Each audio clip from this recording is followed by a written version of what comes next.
Hello, good evening. नमस्ते। कैसे हैं आप सब? आई होप यूपी की तैयारी बहुत मस्त चलती होगी, है ना।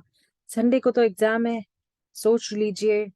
और मैं तो ये कहूंगी कि आप लोग जो छोटे छोटे मैंने माइनर्स यहाँ पे अपलोड कर दिए उसको आप देख के भी चले गए, बस हो जाता है। 15-20 मिनट का लेक्चर है, कोई ज्यादा बड़ा तो है नहीं, है ना।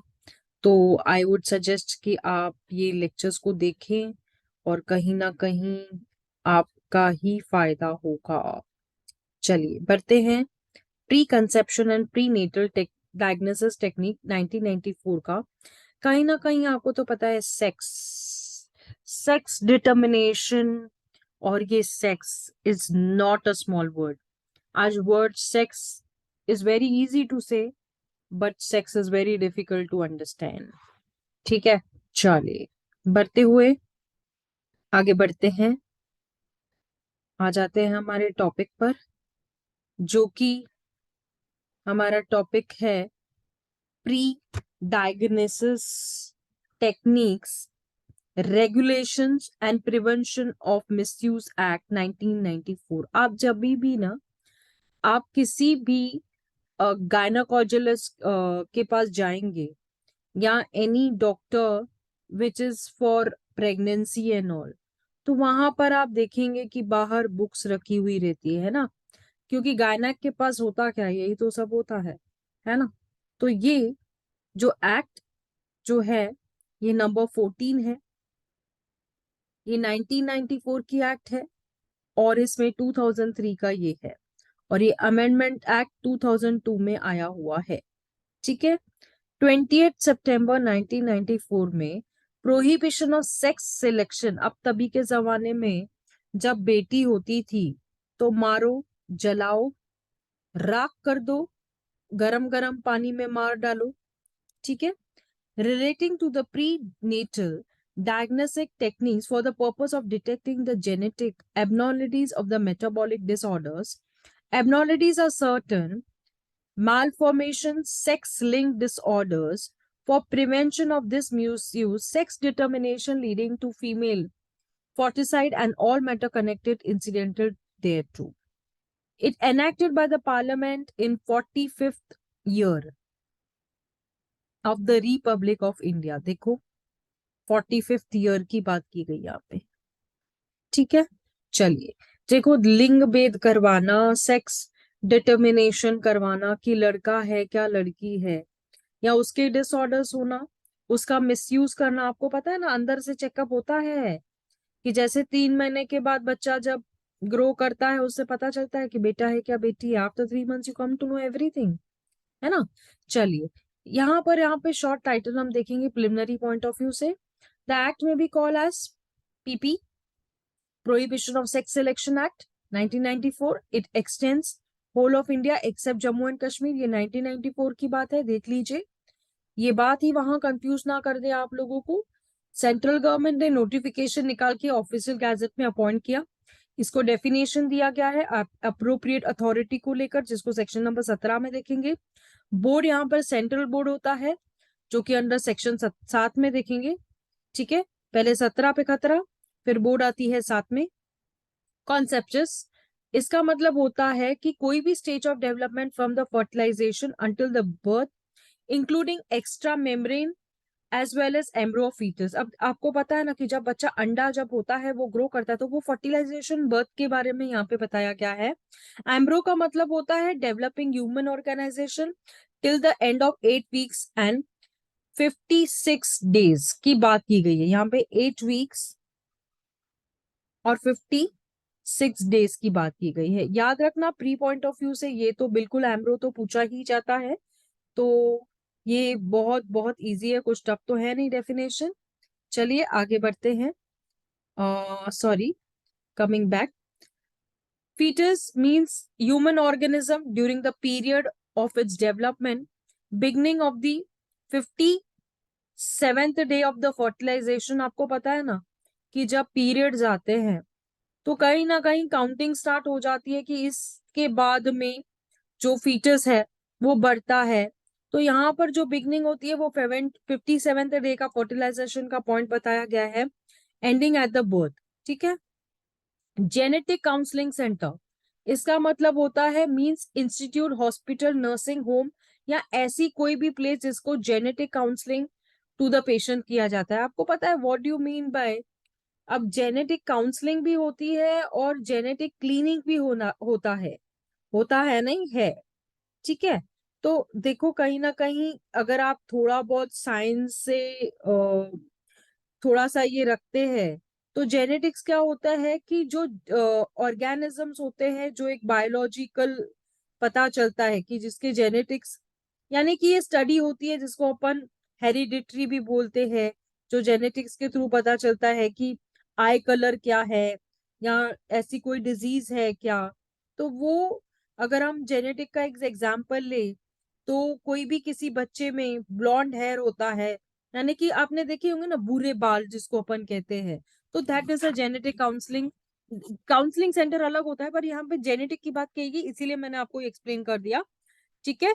इसका क्लिनिक, इंस्टीट्यूट, हॉस्पिटल, नर्सिंग होता है, वॉटेवर जिसको भी नेम के प्री डायग्नोसिस प्रोसीजर के बारे में यहाँ पे बताया गया। इसको एक्सप्लेन किया गया है। अल्ट्रासाउंड मशीन होती है जिसके थ्रू स्कैन किया जाता है। आपको पता है ना कि अपन समझो हमको किडनी स्टोन हो जाता है, ठीक है, किडनी स्टोन, तो उसके लिए भी अल्ट्रासाउंड मशीन होती है जिसके थ्रू उनको स्क्रीन पे पता चलता है कि सेक्स कौन सा है। मैं तो एक्चुअली आपके साथ में वो वीडियो भी शेयर करना चाहती हूँ कि वो किस तरीके से करते हैं और किस तरीके से उनको पता चलता है बेबी अंदर कैसा बैठा है, क्या कर रहा है। This is what the explanation of genetic cleaning. Laboratory की बात की गई है जहाँ पे सैंपल प्रोवाइड करते हैं और उससे पता चलता है, ठीक है। सेक्स डिटरमाइन होता है कि फीचर्स कौन सा है और इससे पता चलता है लड़का है या लड़की है। ये कॉन्सेप्शन यूज किया जाता है। नाउ गायनाकोलॉजिस्ट, इसके पहले ही मैंने आपको बता दिया कि ऐसा पर्सन जो कि पजेस करता है पोस्ट ग्रेजुएट क्वालिफिकेशन, उसको बोलते हैं गायनाकोलॉजिस्ट एंड ऑब्स्टेट्रिक्स। ओके, इसको प्री पॉइंट ऑफ व्यू से बिल्कुल देखना। मेडिकल गायनेकोलॉजिस्ट क्या होता है, जो डिग्री पोजेस करता है साइंस में in the field of sex selection, has experience not less than 2 years का एक्सपीरियंस से कम का नहीं होना चाहिए। Any medical qualification recognise in Indian, जो कि 1956 की बात की गई है। पोस्ट ग्रेजुएट डिग्री को बायोलॉजिकल साइंस कहा गया है। पेडिट्रियन का मतलब होता है जो कि पोस्ट ग्रेजुएट क्वालिफिकेशन इनकी ये डिग्री पोजेस करते हैं, ठीक है। चलिए आगे बढ़ते हैं। ये मेडिकल प्रोसीजर्स जो होते हैं अल्ट्रासाउंड से होते हैं। इसके अंदर की जो फ्लूइड होता है, देखो आपको पता है ना, इससे पहले तो बच्चे में फ्लूइड होता है ना, मेन का फ्लूइड तो जाता है ना वुमेन के अंदर, उसके थ्रू ही तो बच्चा बनता है जिसको अपन पानी कहते हैं, ठीक है, जो वाटर बलून होता है। और वो बच्चे के माँ के पेट में होता है और वो पास होता है from the man to the women, तो this is called as a sex. Okay, चलिए नाउ आगे बढ़ते हैं। जैसे मैंने आपको बता दिया प्री नेचुरल डायग्नोसिस टेक्निक के बारे में, अगर मैं बता दूं कि वो ऐसा टेस्ट होता है जिससे पता चलता है, अल्ट्राग्राफी होती है, analysis fluid villi blood tissue fluid pregnant women conducted a deck genetic metabolic disorders, abnormalities, congenital abnormalities, hemoglobin paths and a sex linked disease, ठीक है। अगर ऐसा कोई बात है तो इसके थ्रू पता चलता है, जिसको अल्ट्रासोनोग्राफी होती है उसके ये टेस्ट के थ्रू हमको पता चलता है। प्रिस्क्राइब का मतलब ये होता है, हमने इसको प्रिस्क्राइब भी पढ़ा हुआ है, कहाँ पढ़ा है, सीआरपीसी के अंदर, बिल्कुल बताना। रजिस्टर्ड मेडिकल प्रैक्टिशनर वो मेडिकल प्रैक्टिशनर होता है जिसको डिग्री होती है ना। वो possesses any recognize, देखो यहाँ पे सीधा बोल रहा है एनी रिकॉग्नाइज आइडियल क्वालिफिकेशन, जिसको डिफाइन किया गया है इंडियन मेडिकल काउंसिल में।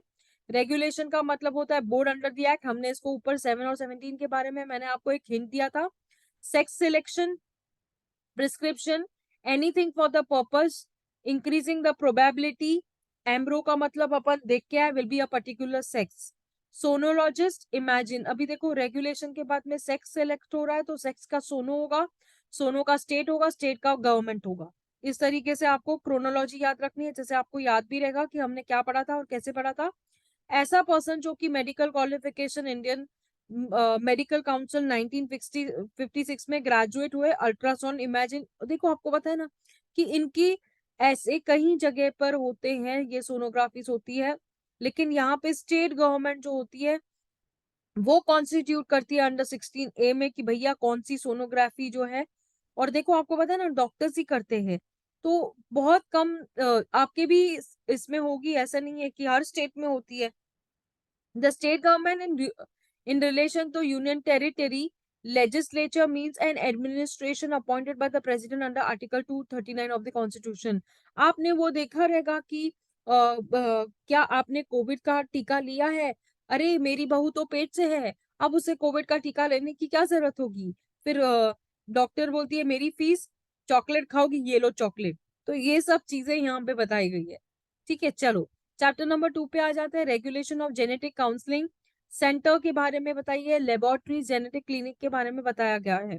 ठीक है, no genetic counselling centre laboratory unless regarded under this act help in conducting the activities relating to the natal diagnostic technique. यहाँ पर देखो नो जेनेटिक काउंसलिंग सेंटर की बात की गई है, जो कि रजिस्टर्ड नहीं है, उसको associate help in conducting the activities unless registered. जब तक वो रजिस्टर्ड नहीं है तब तक वो ये काम नहीं कर सकती, डायग्नोसिस टेक्निक के काम नहीं कर सकती है। ठीक है, सिमिलरली शल एम्प्लॉय और cost to be employed, employ कर सकती है, cost to be employed, services ले सकती है ऑनरी बेसिस पर on the payment who does not possess an qualification may be prescribe. देखो बिना क्वालिफिकेशन के चलेगा क्या? नहीं चलेगा। तो इसलिए तो ये जेनेटिक काउंसलिंग सेंटर्स को लेके आए, लेबोरेटरीज को लेके आए, क्लिनिक्स को लेके आए। जहाँ पे सेंटर होगा वहां पे लैब होगी, जहाँ पे लैब होगी वहां क्लिनिक होती है। आपको पता है, doctor doctor doctor. No medical genetic gynecologist, pediatrician, registered medical practitioner और any other person should conduct a course। यानी इनके अलावा ये सारे जो कि रजिस्टर है वही कर सकते हैं। दूसरों को देखो सोनोग्राफी करके ये नहीं बताना होगा कि बेटा है क्या बेटी है। आ रही है बात समझ में? चलो अच्छा लगा सुन के कि आपको समझ में आ रहा है।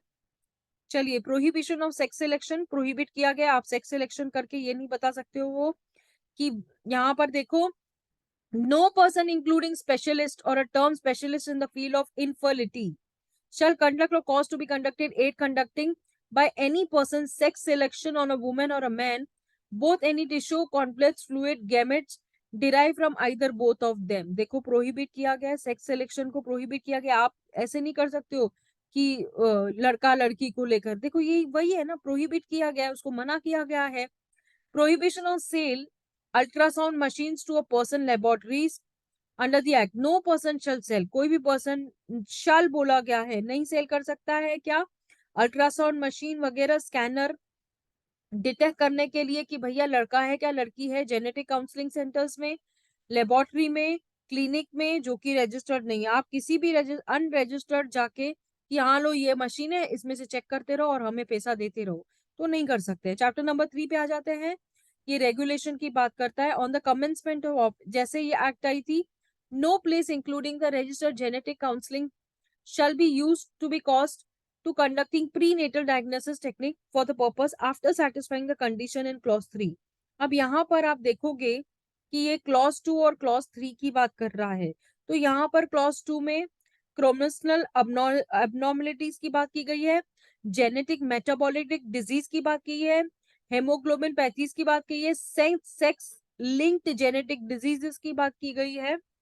ठीक है, उसके बाद कंजिगल एनोमलिटीज की बात की गई है, anomalies sorry, any of other abnormalities जिको जो भी डिजीज होगा, सेंट्रल सुपरवाइजर बोर्ड जो कि 3 है। ठीक है, for the reasons to be recorded, और इस कंडीशन का अगर age of the pregnant women is about 35 years, अगर 35 ईयर्स से ऊपर है, अब तो यार सीजीआई पूरा चेंज कर चुका है इसको, द प्रेग्नेंट वुमेन अंडरगॉन 2 और more abortions of the foetal loss, यानी कि उनका अबॉर्शन हुआ है। ठीक है, इस रीजंस को रिकॉर्ड करना है, राइटिंग में देना है। वैसे भी तो आपको पता है ना कि जो पर्सन इसमें unless a person qualified to do is satisfied, तो उसको ऐसे लगे तो वो दे सकता है। तो pregnant women have been expose potentially agents so as drugs, radiations, infections or chemicals। The pregnant woman, her spouse has family history of mental retardation, यानी कि पागल है या ऐसा कुछ भी है तो ये जेनेटिक डिजीज है, या एनी ऐसी कंडीशंस जैसे सेंट्रल सुपरवाइजरी बोर्ड जो कंडीशंस बनाए उसको फॉलो करके चलना पड़ेगा। I am sorry, due to some, I am again sorry. मजा तो बहुत आ रहा है पढ़ने में। यहाँ तो एनी अदर कंडीशन में भी स्पेसिफाइड बाय द, जैसे सेंट्रल बोर्ड कहे। प्रोविजो क्या बोलता है, ultrasound pregnant women shall be keep complete record in a clinic, उसका कंप्लीट रिकॉर्ड रहता है सेक्शन 5 और 6 में, जो कि प्रूफ किया जाएगा। ठीक है, ये भी आम बात है, ये भी आम बात है। ठीक है, नो पर्सन इंक्लूडिंग रिलेटिव और husband of a pregnant women shall seek encourage the technique और एक्सेप्ट द पर्पस, लिंक बेर करने का बिल्कुल भी अलाउ नहीं किया जाएगा। No person including the relative encourage the sex selection, यानी कि ऐसा कोई टेक्निक यूज नहीं करेगा कि भैया लड़की को लड़का बना दो ना, है ना, चेंज कर दो। Not allowed, not allowed. Return consent of pregnant women prohibition of, यानी उससे कंसेंट लिया जाता है कि आप ये नहीं पूछोगे कि लड़का है कि लड़की है। ठीक है, उसको एक्सप्लेन किया जाएगा प्रेग्नेंट वुमेन को, उसको प्रिस्क्राइब रिटर्न कंसेंट लिया जाएगा और कॉपी ऑफ रिटर्न कंसेंट को प्रेग्नेंट वुमेन को दिया जाएगा कि आपने ये कॉपी दी है कि आप उस वर्ड्स में साइन करोगे। Determination of sex prohibited. No genetic counselling centre. अब देखो, अब जहां पर भी ये जेनेटिक काउंसलिंग आ गया, लेबोरेटरी आ गई, क्लिनिक आ गई, तो इसमें अल्ट्रासाउंड को लेकर ही बोला गया है। डिटर्मिनेशन तो वहीं से पता चलेगा ना कि लड़का है कि लड़की है। ठीक है, conducted pre including ultrasonography for the purpose of, अभी देखो सारा का सारा मैंने क्या बोला, ट्रांसपेरेंटली पता चलता है अल्ट्रासोनोग्राफी करते समय कि लड़का है कि लड़की है। No person whatever means shall cause selection before any conception, यानी कि कोई भी आप इसको सिलेक्ट नहीं कर सकते। चलिए, सेंट्रल एडवर्सरी बोर्ड पे आ जाते हैं। ये बहुत इंपॉर्टेंट है, constitution of central adversary board. यहाँ पर जो सेंट्रल गवर्नमेंट होती है, जो बोर्ड बना के जो इनका जो ड्यूटीज होता है उनको परफॉर्म कराना होता है, functions of the board. The board में क्या क्या, मिनिस्टर होता है, पहले तो मिनिस्टर इन चार्ज नहीं होगा ये, डिपार्टमेंट फैमिली वेलफेयर को लेकर होता है, और chairman ex officio. The secretary of the government, पहले मिनिस्टर फिर सेक्रेटरी, फिर उसके बाद में वाइस चेयरमैन, मिनिस्टर, डिपार्टमेंट का, फैमिली वेलफेयर का, सेक्रेटरी का, सेक्रेटरी होगी तो गवर्नमेंट है, गवर्नमेंट है तो वाइस चेयरमैन है। तो जो भी मेंबर अपॉइंट होगा सेंट्रल गवर्नमेंट का, रिप्रेजेंट करेगा इन सभी को as a Indian medicine and homeopathy ex officio. ठीक है, देखो होम्योपैथी के बारे में यहाँ पे बताया गया है। ध्यान दीजिएगा कि 3 मेंबर्स अपॉइंट करेंगे, कौन करेंगे भाई, यहाँ पे 3 मेंबर्स की बात की गई है जो कि सेंट्रल गवर्नमेंट करेगी। ठीक है, department of legal affairs, legal administrative, the director of health, जो भी होगा central government. The members are be appointed by 2 each amongst them. Okay, 2 appoint हो गए, एनिमेंट होंगे, eminent medical genetics, eminent gynaecologist और एक्सपर्ट, और देखो यहाँ पर है ना, ये एक्सपर्ट होंगे, स्त्री रोगा, प्रोस्टी तंत्रा। ओके, उसके बाद एमिनेंट पाइड्रेशियंस, इसको अपन देख के आए हैं, social scientist, representative of women welfare organisation. Okay, इसमें कितने मेंबर्स होंगे देख लीजिए आप, वहां पे 3 है तो यहाँ पे 10 होंगे, क्योंकि ये देखो डायरेक्टर बीच में आ रहा है। पहले मिनिस्टर, सेक्रेटरी, उसके बाद में सेंट्रल गवर्नमेंट के जो 3 मेंबर्स होंगे, उनके बाद में ये होम्योपैथी की बात कर रहा है, डायरेक्टर आ गया तो डायरेक्टर 10 मेंबर्स को लेके आएगा, हम भी आएंगे साथ में दूसरे लोगों को भी लाएंगे। ठीक है, फिर जो भी member of the parliament house होगा, council of the state, central government, जैसे भी यूनियन टेरिटरी, 2 अल्फाबेटिकल ऑर्डर्स यहाँ पे दिए गए। प्रोविजो क्या बोलता है कि जो क्लॉज में दिया गया है, द स्टेट गवर्नमेंट जैसे भी यूनियन टेरिटरी कहती है, द ऑफिसर जो कि not below the rank of joint secretary है, family member who shall be the member of secretary. अब देखो हमने इसको जॉइंट सेक्रेटरी, सेक्रेटरी तो देख के अब जॉइंट सेक्रेटरी भी आ गया पीछे पीछे। टर्म्स क्या होगा इनके ऑफिस का, इनका जो टर्म होगा, सेक्शन नंबर 7, सॉरी, जिसमें देख क्या है, इन केस ऑफ अपॉइंटमेंट, जो कि जी क्लॉज में होगा, 1 ईयर का अपॉइंटमेंट होगा। इनकी वैकेंसी हो जो होगी, अगर कोई रीजन है डेथ का, इनेबिलिटी का, इलनेस का, इनकैपेसिटी का, तो सेंट्रल गवर्नमेंट में फ्रेश अपॉइंट करेगी ऐसे मेंबर्स को जो ऑफिस को होल्ड कर सकते हैं, जैसे कि वो अपॉइंट किए गए हैं। तो वाइस चेयरमैन जो होगा वो फंक्शन करेगा by the chairman from time to time. जो प्रोसीजर होगा इनको फॉलो किया जाएगा, मीटिंग होगी, बोर्ड मीटिंग्स होगी। ठीक है, बोर्ड मीटिंग्स को एक बार आप देख लीजिए कि बोर्ड मीटिंग जो भी होगी ये प्रोसीजर होगा, इंक्लूडिंग द कोरम, इनका कोरम होगा कि मीटिंग में डिसाइड किया जाएगा कि क्या रेगुलेशंस होंगे, प्रोवाइडेड वंस इन 6 मंथ्स इनकी मीटिंग होगी, ठीक है, वंस इन 6 मंथ, याद रखना ये बात वेरी वेरी इंपॉर्टेंट है। द चेयरमैन के एब्सेंस में वाइस चेयरमैन जो होगा बोर्ड मीटिंग को चलाएगा, तू नहीं है तो हम तो है, शल प्रिसाइड इन द मीटिंग, जो भी क्वेश्चंस होंगे बिफोर द मीटिंग वो लोग डिसाइड करके रखेंगे जिसका कोरम बनाया रहेगा, उसके बाद ये लोग वोटिंग करेंगे, ठीक है, जैसे बोर्ड प्रिस्क्राइब करेगी। चलो आई होप आप लोगों को समझ आ रहा है। Vacancies not to invalidate proceedings, ठीक है, any vacancy defect the constitution of the board, नहीं कर सकते, defect the appointment of a member of the board, irregularity procedure of the board not affecting on the merits of the case, ठीक है, इसको देखिए देखिए देखिए। टेम्पररी एसोसिएशन की बात की गई है, ठीक है, उसके बाद अपॉइंटमेंट और officers of the employed, temporary के बाद जैसे वैकेंसी होगी तो टेम्पररी होगी, फिर अपॉइंटमेंट होगी, जो एम्प्लॉयमेंट ऑफ द बोर्ड होगा इसको अपन देख के आए हैं ऊपर से। अथॉन्टिकेशन होगा, अथॉन्टिकेट डिस्क्वालीफाई भी किया जा सकता है ऑन दिस ग्राउंड, अगर कन्विक्शन हुई है तो भैया तुम तो घर ही बैठो। Sentence to imprisonment for opinion, central government जो भी करे। अनडिस्चार्ज इंसॉल्वेंट है, अनसाउंड माइंड है, उसको रिमूव किया जाएगा, डिसमिस किया जाएगा, गवर्नमेंट या कॉर्पोरेशन ओन बाय या उसकी ओपिनियन बच जाएगी, उसके बाद में डिस्चार्ज किया जाएगा function as a member. The central government जो भी एसोसिएट करेगी एनी और विथ एनी सिलेक्शन टेक्निक, यानी कि आप ऐसा कोई भी काम नहीं कर सकते। आपको पता है ना कि बहुत सारे कंट्रीज में ऐसे होता है कि लड़के से लड़की, आपने देखा होगा कि काफी लड़कों ने अपना जेंडर तक चेंज करवा के रखा है ना। Eligibility of member of reappointment, eligibility of reappointment की बात की गई है। No member shall be appointed for more than 2 consecutive terms, ठीक है, 2 consecutive years जो टर्म्स है उसको याद करना, देख लेना।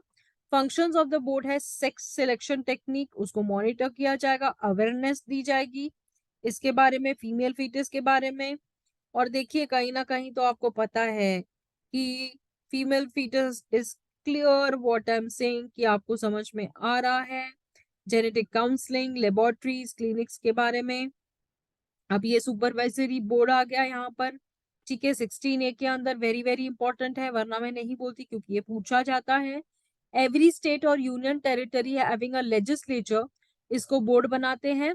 जैसे भी केस होने चाहिए, क्रिएट अ पब्लिक अवेयरनेस कि आप इस सेक्स डिटर्मिनेशन को नहीं करा रहे, review the activities appropriate authorities, monitor किया जाता है implementation of the provision, suitable recommendation जैसे बोर्ड ठीक समय वैसे रिकमेंड करती है। उसके बाद में ये कंसोलिडेट रिपोर्ट बनाते हैं जैसे भी कोई या फंक्शंस करवाते हैं। The state board consist of, ऊपर हमने सेंट्रल का देख लिया, वैसे ही state similarly same to same है, थोड़ा सा चेंज है, बस उसको देख लीजिए। 10-3 सेम है, देखिए सिमिलरली मैं आपको ऊपर बता के ही आई हूँ, ऐसा तो कुछ हार्ड एंड फास्ट नहीं है यहाँ पे। चलिए, बिफोर विच हम लोग चैप्टर नंबर 5 पे आएंगे, अप्रोप्रिएट अथॉरिटी एडवाइजरी कमिटी, ठीक है, जो सेंट्रल गवर्नमेंट अपॉइंट करेगी, इसको ऑफिशियल गैजेट में डिक्लेयर कर देगी, ठीक है। The state government shall appoint, जो भी होगा इसको लेकर। फीमेल, आपको तो बता ही दिया है फीमेल 47 क्या होता है, ठीक है, जो भी सेम है, कुछ भी डिफरेंट नहीं है, इसको एक बार रीड आउट कर लीजिए, सेम के सेम वही बोला गया है, it's a repetition. Powers of the authority की बात करूं, यहाँ पर समन किया जाएगा अगर ऐसा कुछ वायलेशन हुआ इस रूल्स के अंदर, जो भी डॉक्यूमेंट है उसको प्रोड्यूस किया जाएगा, नहीं लेके आते हो तो वारंट तो आएगा, और इस मैटर को भी प्रिस्क्राइब किया जाएगा, क्योंकि इसमें अगर सेक्स सिलेक्शन टेक्निक्स यूज की गई है तो सेक्स, ठीक है, तो sex is not a small thing. लगता है उस जमाने में कॉन्डम्स को नहीं यूज किया जाता था। चलिए, registration of genetic counselling centres, genetic laboratories and genetic clinics के बारे में बता दिया है मैंने ऑलरेडी उसको, ये 2000 ऊपर से ही मैंने आपको इसकी बिगिनिंग ही वहीं से किया है, तो chapter number 6 is also done. Certificate of registration, जिसके पास रजिस्ट्रेशन है, कैंसिलेशन सस्पेंशन भी हो सकती है अगर अथॉरिटी चाहे तो। मैं आपको बता दूं, ये वेरी वेरी इंपॉर्टेंट पॉइंट है, sorry just a moment, carry on with me, ठीक है। सो मोटो कंप्लेन कर सकती है, नोटिस भेज सकती है, और रजिस्ट्रेशन शुड बी सस्पेंडेड, या तो उसका रजिस्ट्रेशन सस्पेंड हो सकता है या तो कैंसिल हो सकता है, चल निकल यहाँ से बाहर, क्योंकि वो ब्रीच ऑफ द प्रोविजंस कर रहा है। तो ये इट्स नॉट अ जोक। तो इसको लेकर अगर अपील में जाना चाहते हो तो इनका जो अपील का ये है 30 डेज का period of time, 30 days of the time period पूछा जाता है। ठीक है, चलिए ऑफेंसेस एंड पेनाल्टीज पे आ जाते हैं। इस ऑफेंसेस और पेनाल्टीज पे फटाफट एक फोकस मारेंगे। प्रोहिबिशन ऑफ एडवर्टाइजमेंट, इसको लेकर नो पर्सन जनरल और ये सब मैंने आपको बता दिया है। इसको आप जब रीड करेंगे तो आप देखेंगे कि जो भी आप पब्लिश करते हो, कुछ भी कम्युनिकेशन एडवर्टाइजमेंट फॉर्म में इंटरनेट पर रिगार्डिंग द फैसिलिटीज, अगर ये सब आप करते हो तो भी आप फंसते हो। देखो हाँ, इसके लिए ऑफेंस है कि आप ये नहीं कर सकते हो। ठीक है, देख लीजिए। Shall issue of publish distribute communicate issued distributed or communication advertisement in the manner sex by which means a scientific or otherwise। इसकी पनिशमेंट देख लीजिए। जो भी अगर आप ऐसा काम करते हो तो इसकी पनिशमेंट है 3 years विथ फाइन और 10,000 रुपीज। यहाँ पे 3 years है, हमने ऊपर 2 years को भी पढ़ा हुआ है, 10,000 की एक्सटेंशन फाइन भी देखी रही है। तो मुझे भी बताइए कि मैंने ये कौन से सेक्शन में आपको बताया। ठीक है, एडवर्टाइजमेंट को लेकर इंटरनेट, इलेक्ट्रॉनिक या प्रिंट ऐसा कुछ भी करते हो तो लटकते हो। ऑफेंसेस एंड पेनाल्टीज को लेकर यहाँ पे बताया गया है। ऐसे ऑफेंसेस और पेनाल्टीज को लेकर अगर कोई भी रजिस्टर्ड मेडिकल प्रैक्टिस ना ऐसा कुछ भी करता है तो उसका सस्पेंड किया जाएगा। उसको सस्पेंशन में डिस्पोज ऑफ, अगर केस किया गया है कोर्ट में तो उसको डिस्पोज ऑफ कन्विक्शन के रूप में उसको 5 years for the first offence, permanently जो भी सब्सिक्वेंट ऑफेंस होगा। ठीक है, 5 years और परमानेंटली किया तो सब्सिक्वेंट ऑफेंस के लिए। उसके बाद में अगर ऐसा कोई भी एड जो कि जनरल काउंसलिंग या लेबोरेटरी अल्ट्रासाउंड क्लिनिक के अकॉर्डिंग किया गया है तो सेक्स सिलेक्शन को लेकर जो भी बात यहाँ पे कही गई है तो उसकी पनिशमेंट है with an imprisonment for a term 3 years। और यहाँ पर देखो फाइन जो है वो है 50,000 रुपीज। ठीक है, और उसको एक्सटेंड 5 years के बारे में अगर कहा है पहले 3 साल है, अगर कम किया तो ज्यादा किया तो 1 लाख रुपए का जुर्माना। अगर रिमूव करना है shall not be apply to the women compelled under section such selection. Okay, now presumption in case of conduct of nothing in the standing, अभी इसको ना इंडियन एविडेंस एक्ट में भी लेके गए हैं। तो यहाँ पर जो भी कॉन्ट्ररी अगर कोई प्रूफ होती है या उसके हस्बैंड या उसका रिलेटिव कि ये पर्पस को लेकर जो अपन ने सब सेक्शन 4 of 2 में देखा था, तो shall be liable for abetment of section 3 and of shall be punishment for offence under this section, यानी कि वो पनिशेबल है under this section. Penalty of contravention of provision of the act, such rules punishment को लेकर यहाँ पे बताया गया है कि एक्सटेंड होगी 1,000 रुपीज और फाइन और contravention of additional fine 500 rupees every day. देखो एवरी डे की यहाँ पे बात की गई है। ठीक है, ऑफेंसेस बाय कंपनीज, अगर कंपनीज ऐसा कोई भी ऑफेंस करती है तो उसको लेकर जो चार्जेस लगाए जाएंगे उसकी जो रिस्पॉन्सिबिलिटी होगी कि वो जो भी कंपनी बिजनेस कर रही है तो वो अगर गिल्टी है तो उसको तो सीधा सीधा 12 के बाव में बेच दिया जाएगा। अब कंपनी और डायरेक्टर कौन होता है ये तो देखते हैं, आपको पता है। कॉग्निजेबल ऑफ एन ऑफेंस, ये no court shall take a cognizance of offence except the complain is made by, कौन करेगा इसको, अप्रोप्रिएट अथॉरिटी। अगर कोई कंप्लेन कर रहा है सेंट्रल गवर्नमेंट या state government, a person who has given a notice not less than 15 days in the manner prescribe, अगर 15 दिन से कम का notice, the person include social organisation, no court other than MM JM shall try the offence, यानी कि in court को छोड़ के दूसरे कोई ऑफेंस इसको नहीं ट्राई कर सकते हैं। तो जो भी कंप्लेन होगी, जैसे कि डिमांड होगी, अप्रोप्रिएट अथॉरिटी जो भी कॉपीज अवेलेबल होगा, relevant records in the possession of such person को लेकर यहाँ पे बताया गया है। ठीक है, मिसलेनियस आप इसको एक बार रीड कर लीजिएगा, मिसलेनियस का इतना बड़ा तो कुछ रोल नहीं है। ठीक है, पावर टू मेक रूल्स ये भी हमने देख लिया। चलिए एक बार इस power to rules regarding laid by the parliament, इसको आप एक बार रीड कर लीजिए कि एवरी जो भी रूल बनाया जाता है हाउस ऑफ पार्लियामेंट से बन के आता है। इसका टोटल पीरियड 30 days होता है। 1 सेशन होता है या 2 मोर सक्सेसिव सेशंस होते हैं। इमीडिएटली जो सेशन किया जाता है इसको मॉडिफाई हाउसेस अग्री करते हैं उसके अकॉर्डिंग, और मॉडिफिकेशन एनुअलमेंट के हिसाब से होती है, without prejudice to the validity of the previously done with, यानी बिना किसी प्रिजुडाइज के जो प्रीवियस एक्ट्स है उसको छोड़ के ये किया जाता है। चलिए, आई होप आपको समझ में आया। प्लीज मुझे मैसेज कीजिए अगर कोई डिफिकल्टी है, मेरा फोन नंबर है, आप मेरे ग्रुप के साथ में भी जुड़ सकते हो, मैं एवरी टाइम हूँ, डोंट वरी, मेरे होते हुए आप 100% यूपी क्लियर करोगे। चलिए, bye bye all, God bless us all.